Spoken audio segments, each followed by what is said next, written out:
پڑھا تھا. ایک عالم دین کہتے ہیں کہ شب عاشورہ تھی اور میں مجالس پڑھ کے رات کو جا رہا تھا تو میں نے دیکھا کہ محلے میں یہ جو بدماش ٹائپ کے لوگ ہوتے ہیں, اوباش بدماش, ایک سامنے آ گیا, نشہ کیا ہوا تھا, نشے کی حالت میں تھا. مجھے کہا کہ شیخ بڑی لوگوں کے لیے مجلس پڑھتے ہیں, ہمارے لیے بھی کبھی پڑھ دیا کرو. میں نے کہا کہ مجلس ہوتی ہے, آپ اس میں آ جائیں. کہا ہم کہاں مجلسوں میں آئیں گے, نشے میں تھا. کہا تو پھر, کہا کہ چلو تم مجلس رکھ لو, ہم تمہاری مجلس پڑھنے آ جائیں گے. کہا نہیں, مجھے ابھی مجلس سننی ہے.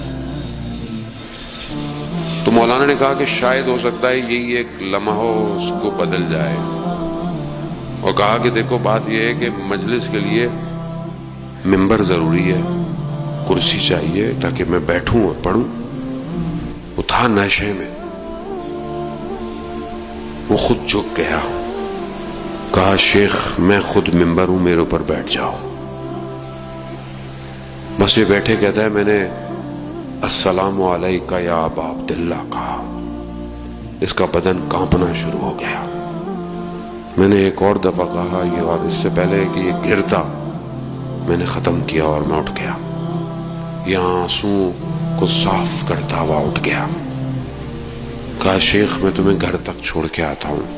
میں نے کہا نہیں, مجھے ضرورت نہیں ہے. کہا نہیں, میں تمہارے گھر تک تمہاری حفاظت کروں گا تاکہ تمہیں کوئی کچھ نہ کہے. جیسے گھر پہنچا کہا شیخ ایک سوال پوچھ سکتا ہوں؟ میں نے کہا ہاں پوچھو. کہا کہ کیا قیامت والے دن ممبر حسین جہنم میں جلایا جائے گا؟ اللہ اکبر. وہ عالم دین کہتے ہیں میں نے کہا نہیں, تم پریشان نہ ہو, تمہیں نہیں جلایا جائے گا. یہ ہے امام حسین. ہم پتہ نہیں لوگوں کو ڈانٹتے رہتے ہیں, تم ایسے ہو, تم ویسے ہو, مجلس میں کبھی کبھی آتے ہو, کبھی کبھی ماتم میں کھڑے ہوتے ہو. ہم کون ہوتے ہیں؟ وہ امام حسین ہے. وہ حر کو حر علیہ السلام بنا دیتا ہے. عزاداران محترم, وہ کریم کی بارگاہ ہے.